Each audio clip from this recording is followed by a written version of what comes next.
Soil of all the things, who is going to support you for soil? Talk something, at least the sky, the stars. Talk about saving Mars, somebody may be interested. Soil, who will be interested in soil?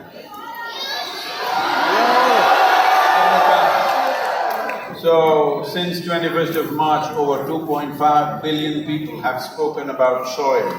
Never before. This is the 531st event that I'm doing in these 77 days. Still alive.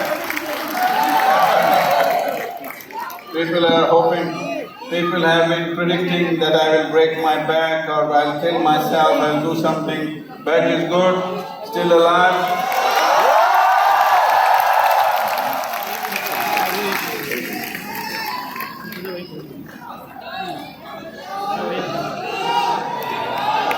Now, so those of you young boys, especially boys, what?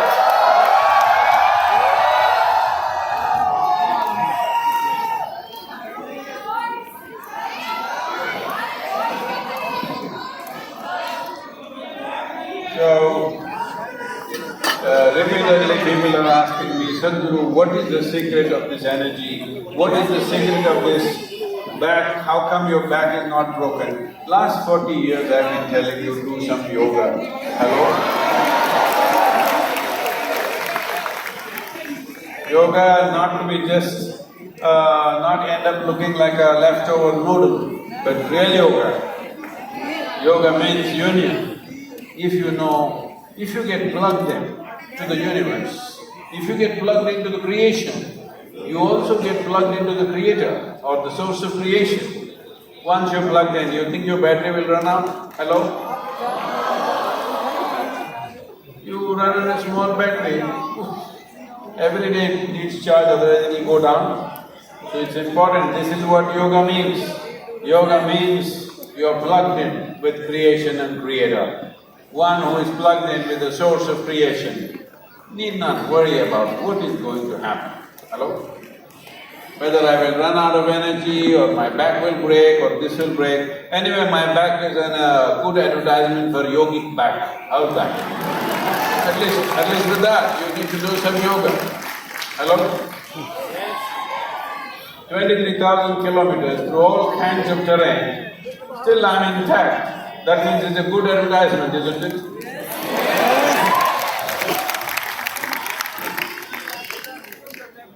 So, it's fantastic that in Gujarat, the Chief Minister very much with us signed the MOU, so did the Rajasthan Chief Minister, and of course, our beloved Prime Minister, and you saw Yogi ji full on.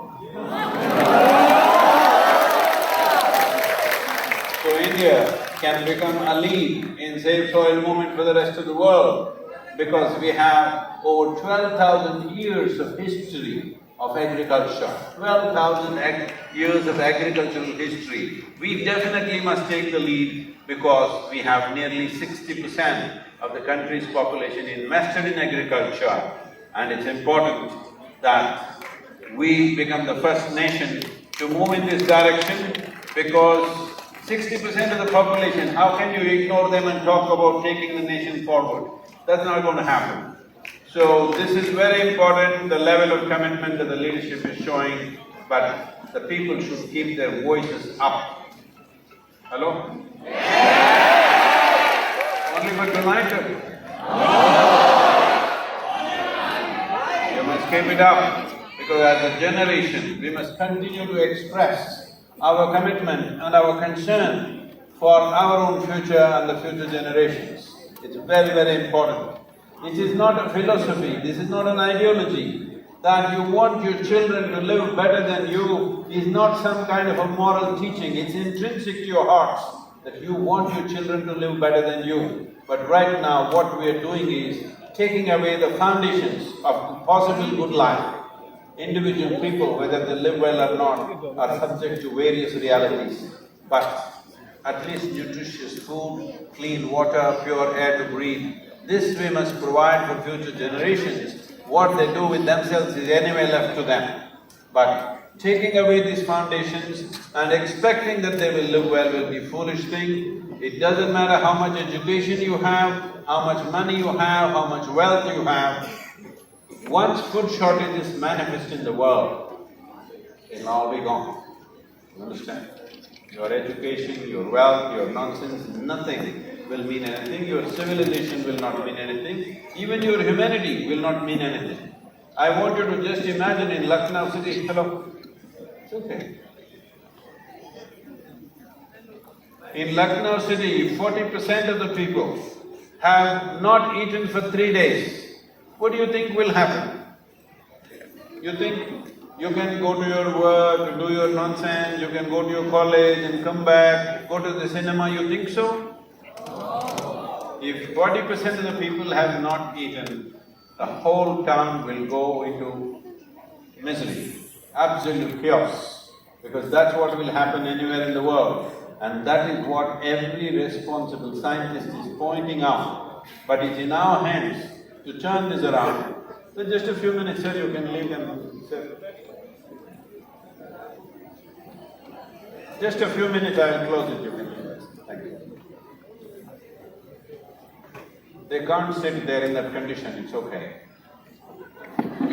And for the next few months, I don't want you to sit, you must be standing up for something. Hello?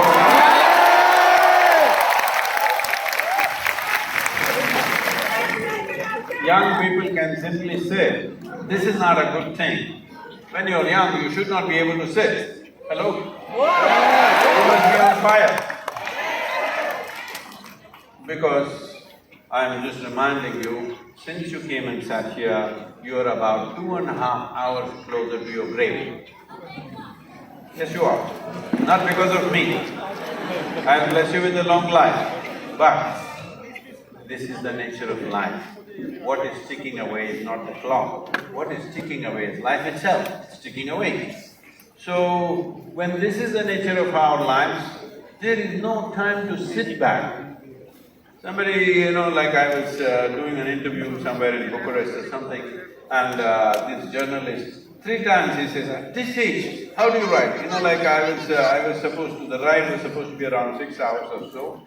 7 o'clock in the evening, I had a television interview, and but because of the weather and the road conditions, it happened that I reached there only at 11 in the night, 11:15 in the night. The TV anchor and the whole setup was still waiting. So after riding for over 9 hours, I walked straight into the interview and spoke for an hour and a half. And when I was getting up, he's saying, at this age, how do you do this? Over 9 hours you've been riding and now you come and speak for 1.5 hours? And fortunately, don't say anything senseless. And how do you do this at this age? At this age, 3 times he said this age. I can see, I've lived my life so intensely. I never had the time to get old. It takes a lot of time to get old.